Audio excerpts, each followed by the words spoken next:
There was a moment during World War II when meat, as people knew it, simply stopped being reliable. Supply chains collapsed, livestock numbers dropped, and what little remained was heavily rationed or redirected to the military.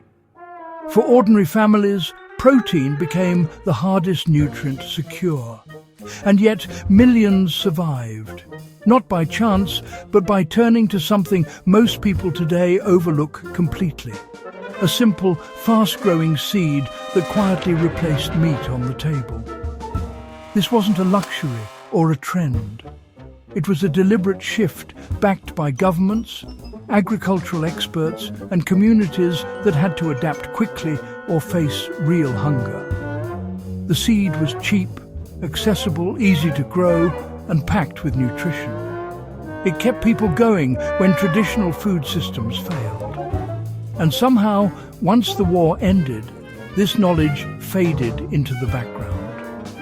Today, we're bringing it back, because understanding it changes how you think about food, resilience, and survival. This small seed became a frontline solution when protein sources disappeared. When meat vanished from daily meals, wartime populations had to find alternatives that could be produced quickly and locally. One of the most effective solutions came from legumes, particularly lentils, field peas, and fava beans. These seeds weren't new, but their importance skyrocketed during the war because they offered something critical protein that didn't depend on livestock. Unlike animals, which require time, space, and feed, these seeds could be planted and harvested within a single season. They could grow in modest soil conditions and didn't need complex care. For families with small plots of land or even shared community gardens, this made them invaluable. You can apply this today by prioritizing legumes in your food planning. Lentils, for example, can be stored dry for long periods and cooked quickly without soaking. Field peas and beans can be grown in small spaces and harvested in bulk. If you're thinking in survival terms, these are not side foods. They are foundational. The final siren.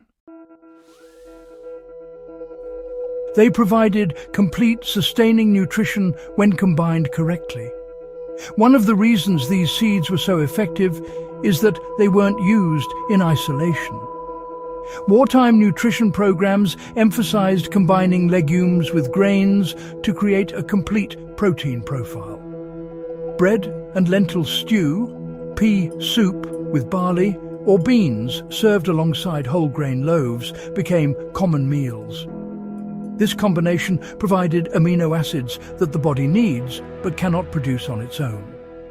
In simple terms, people were able to maintain strength and energy without relying on meat. For practical use, this is something you can start doing immediately. Pair lentils with rice, beans with maize, or peas with whole grain bread. These combinations are simple, affordable, and highly effective. In a crisis, knowing how to balance your food for nutrition, not just calories, makes a real difference. They were easy to grow, even under difficult wartime conditions. One of the most overlooked advantages of these seeds was how resilient they were. Lentils and peas in particular can tolerate cooler temperatures and less than ideal soil. They also improve soil quality by fixing nitrogen, which makes them even more valuable for long-term food production. During the war, people planted them in backyards, empty lots, and community plots. They became a cornerstone of what many countries call victory gardens. You don't need large farmland to benefit from this. Even a small garden or a few containers can produce a meaningful amount of food. Start with fast-growing legumes like lentils or bush beans. Plant them in cycles so you always have something growing. Within weeks, you'll have a renewable source of nutrition that doesn't depend on external supply chains. Governments pushed them hard during the war and then quietly moved on. During WWII, governments actively encouraged citizens to grow and eat these seeds. Campaigns promoted plant-based meals, not for ideology, but for survival. Meat was reserved for troops, and civilians were taught how to adapt. But once the war ended, the narrative changed.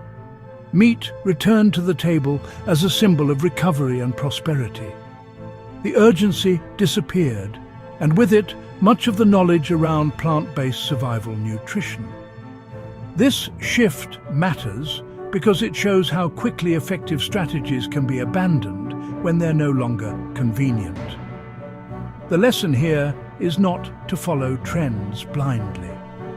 What worked under pressure is often what works best when systems are strained again. They could be stored, stretched, and used in multiple ways. Another reason these seeds were so valuable is their versatility.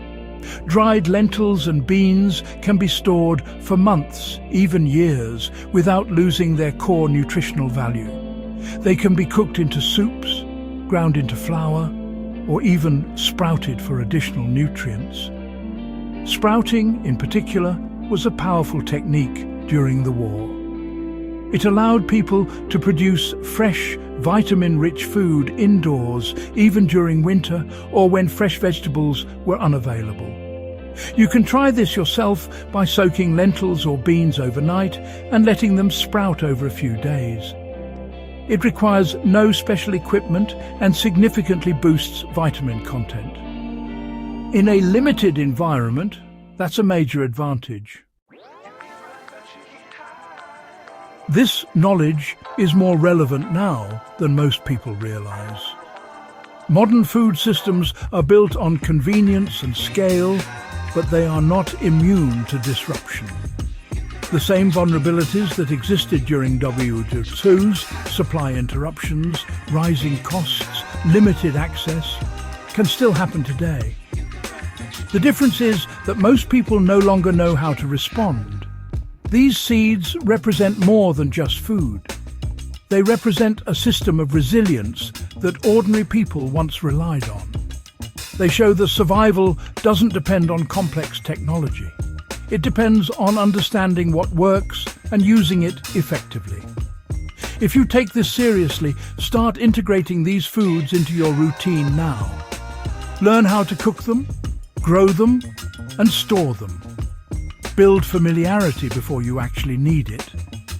If you value real, practical knowledge drawn from history, methods that kept people alive when it mattered most, make sure you subscribe to Endgame Survival. Share this with someone who understands that survival isn't about comfort, it's about preparation.